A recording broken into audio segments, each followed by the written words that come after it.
They both assured me that they are optimistic about the prospect of negotiation. Provocative and inflammatory remarks and threats should be avoided by all means and all parties. Under the Charter of the United Nations, all member states have a clear obligation to refrain from the threat or use of force against the territorial integrity or political independence of any other state. Every country has a responsibility to exercise maximum restraint and to refrain from any hostile behavior that could inflame tensions and further complicate the search for peace. Let us remember that it was Iran itself, 38 years ago. You have proposed the establishment of a nuclear weapon-free zone in the Middle East. Efforts that would lead to a Middle East zone free of nuclear weapons and all other weapons of mass destruction are already underway. I have appointed a special envoy, and he is now working very hard to convene this meeting before the end of this month. This represents a unique opportunity for all states in the region to constructively address common security problems on an equal level. This is clearly the interest of all states and a goal well worth pursuing. Ladies and gentlemen, I believe we can make a progress on all of these challenges and more. Our collective responsibility is to build the bridges of mutual understanding. This is the very heart of the Alliance of Civilization, which is initiated by the United Nations, inspired by Iran itself through dialogue among civilizations. This is what your country has proposed. All nations should be true to that higher calling. I remember that when I was working as the Chief of Staff to the President of General Assembly in 2001 and 2, this right after September 11. This dialogue among civilization was convened in the General Assembly. And there was a very important, meaningful, and constructive meeting of a General Assembly at that time, right after September 11. As you know, this is another issue. The UN General Assembly has condemned the Holocaust denial. Anti-Semitism has no place in the 21st century. Likewise, this Islamophobia, a new word for an old phenomenon, is equally defamatory. When leaders or ordinary people utter such sentiment, it is they who are diminished. When academic institutions or think tanks lend their support to pseudo-scholarships, they are betraying their own principles. Distinguished professors and young leaders, ladies and gentlemen, my purpose today is to highlight the cost of Iran's current trajectory, both at home and international arena.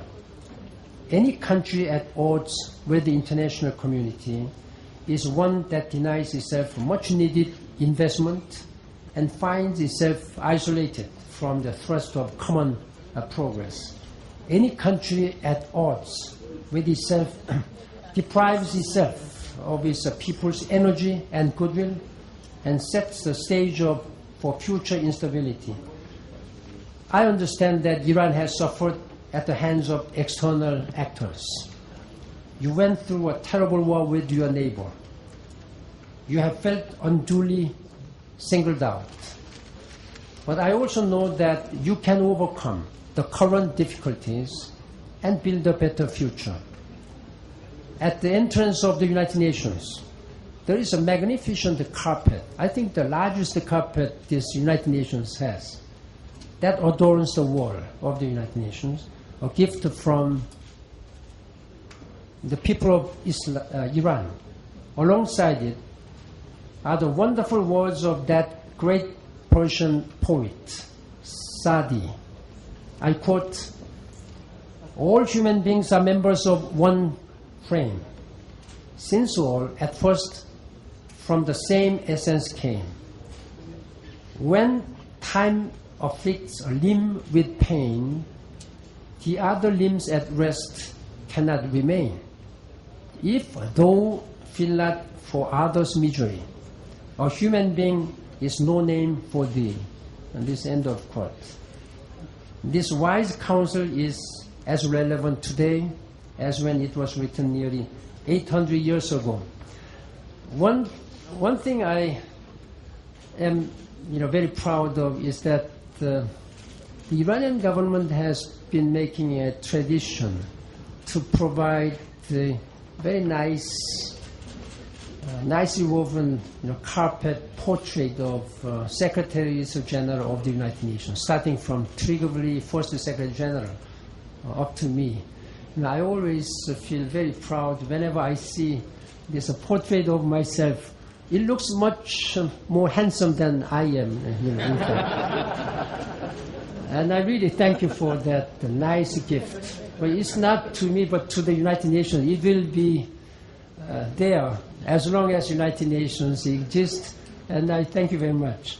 Again, if I may quote this poet Sadi's word, those words motivate me to stand alongside all those here, seeking more justice, more opportunity, and the greater say in shaping their own destiny.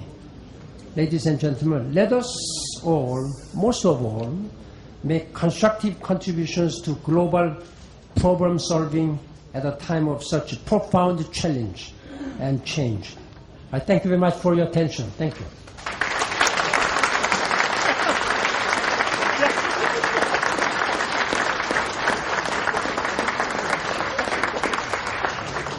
Thank you, Mr. Secretary General. I think as the moderator or co-moderator, to be more correct, I have the privilege to misuse the time of chair to pose the first question and comment.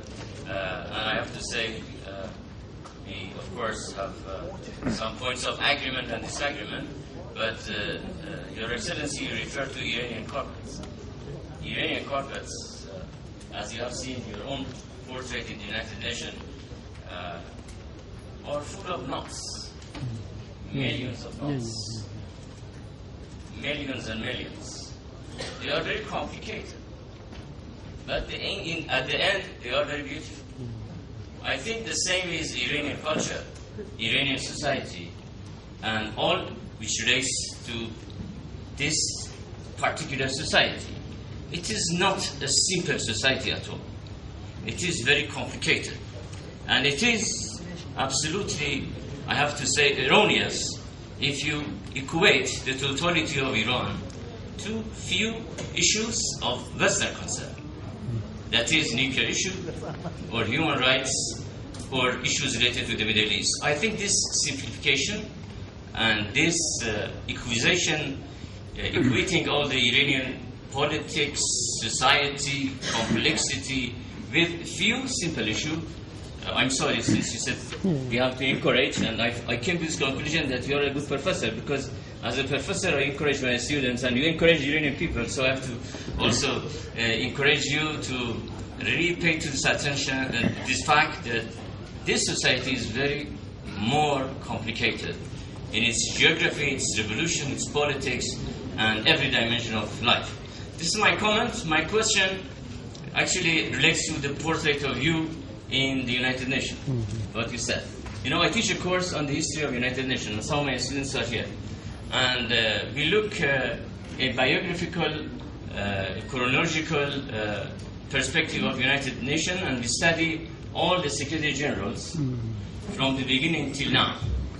And I have to say, in my lifetime, I remember Utant and the others, they have all visited Iran, and you are in the same chain of visiting Iran, which is really very interesting. But my students really go through all the declaration and statements of each and individual Secretary Generals, and they pose me a very difficult question. I'm sorry, my question may not be diplomatic. Do I have a diplomatic hat? I have no hair, but I had a diplomatic hat also. And I was ambassador to the United Nations.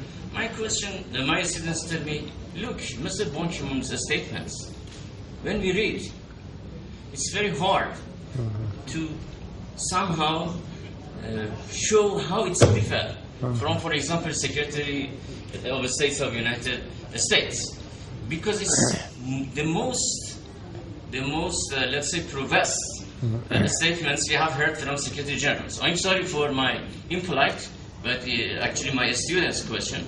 I would welcome your question. After your answer, I will open the floor for a good number of questions, but I would like those people to raise their hands who wish to have question, raise their question in a very brief manner, and also introduce themselves. But before doing so, I ask Secretary General, I apologize for not being very diplomatic in the question, but since you encouraged us, I encourage you also.